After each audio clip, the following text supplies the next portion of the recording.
Crissy Froyd is back talking quarterbacks as she always does. Nobody better. And let's get into Joe Burrow. Man, this guy made such an impression, Crissy, last season, basically a player or two away from winning it all. And I think he just endeared himself to so many with his personality, his approach to the game, and of course, his raw talent. I mean, let's just start with a flat assessment of how you think he performed last season.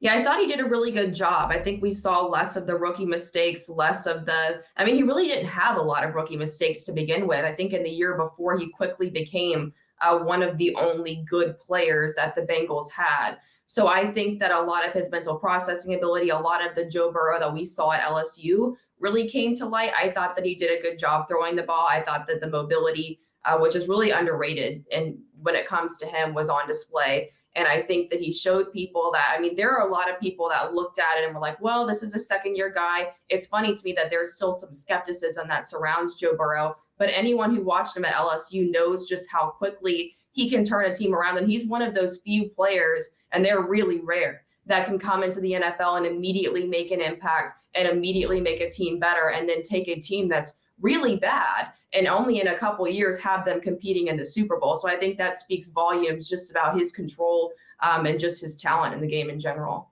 Yeah, no question. I think you're spot on there. It's a quick turnaround league, and he showed everybody. I'm surprised there are still critics out there that he's one of those players that's capable of single-handedly turning around a franchise. I know he delighted a long-suffering fan base with everything that he was able to do, and also kind of galvanize the locker room as well. You know better than anybody, the quarterback position, the rest of the locker room needs to believe in that player and that person. And so even though he's young, I feel like he also showed a lot of maturity as well. He's got that charismatic energy and almost a childlike quality to him. I always love seeing the memes on social media comparing him to Macaulay Culkin. But at the base of all that, you have to have a quarterback that veterans, pros, professionals are ultimately going to put their faith in, don't you?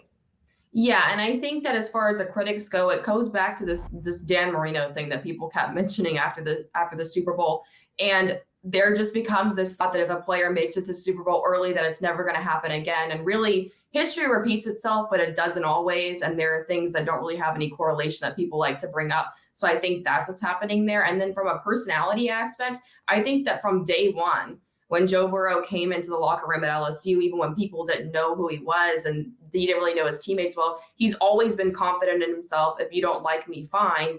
And then over time, though, you will respect me. That's always, as someone who covered LSU and was there from the day that he arrived on campus, that's always the vibe that I got from him. And by the end of his time there, everyone loved him. Everyone wanted to play for him. How could you not whenever a quarterback comes in off the bench as a graduate transfer and leads your team to an undefeated season and a national championship, and then you guys make history in the draft following that whenever he departs. So I think that he's someone that a lot of people have grown to like, as far as the people that play for him, his coaches, the fan base. And he's shown that just he has a rare quality that most people don't have to come in anywhere and make it not only an immediate impact, but just to take things from ground zero all the way up into the sky.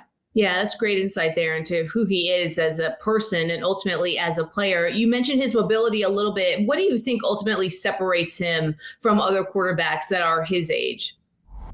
Yeah, I think what we're looking at here is with the NFL, the modern era that it's trending toward. Before, you wanted someone like Lamar Jackson, like a few years ago, that seemed to be the hot thing. But now we're looking more at a player who is a polished pocket passer who can also move. So I think when it comes to Joe Burrow, he fits the way the NFL is trending almost more perfectly than any other young player in the NFL does right now. Because a lot of people don't talk about his mobility, and he's a fast guy. Watch the tape against Alabama when they beat Alabama in his final year there. That showed a lot as far as what he can do on the ground.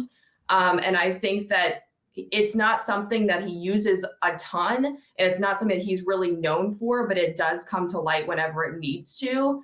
So I think that, but before that, he's about as good of a passer as it gets. He has a really quick release, process is mentally faster than most quarterbacks I've seen. And just the it factor there, he has a mental toolbox unlike anything I've ever seen from any quarterback that I've covered at the college level.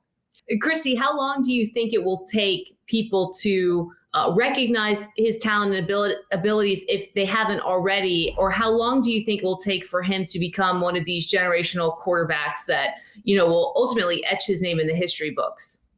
I think to an extent he already has. I mean, go back through the history books and see how many quarterbacks have made an impact like this on a team that was that bad. And then especially whenever they're the number one pick, because a lot of people kind of assume that if a quarterback's picked early, that at least half of them are going to go bust, or they're going to really not meet the expectations, or they're not going to meet the expectations for several years.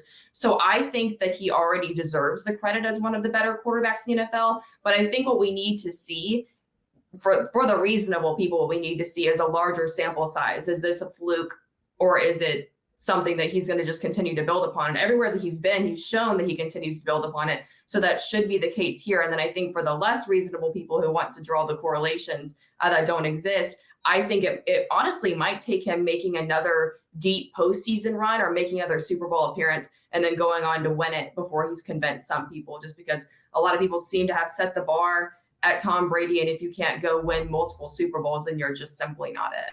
But after everything you've seen from him at LSU as well, right now, no reason to think that what he's been able to do so far is a fluke.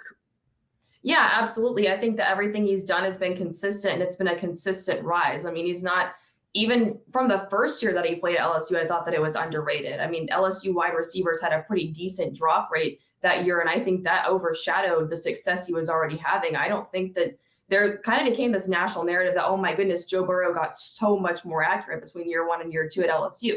Yeah, he got better. He was coming off the bench from somewhere, and he needed to develop and grow a little bit and ended up being a star. But I think that there was not this huge jump. I think that there was just a little bit less development of talent that kind of affected him. And then once that talent got up to par to reach his level of talent, then that was able to shine through.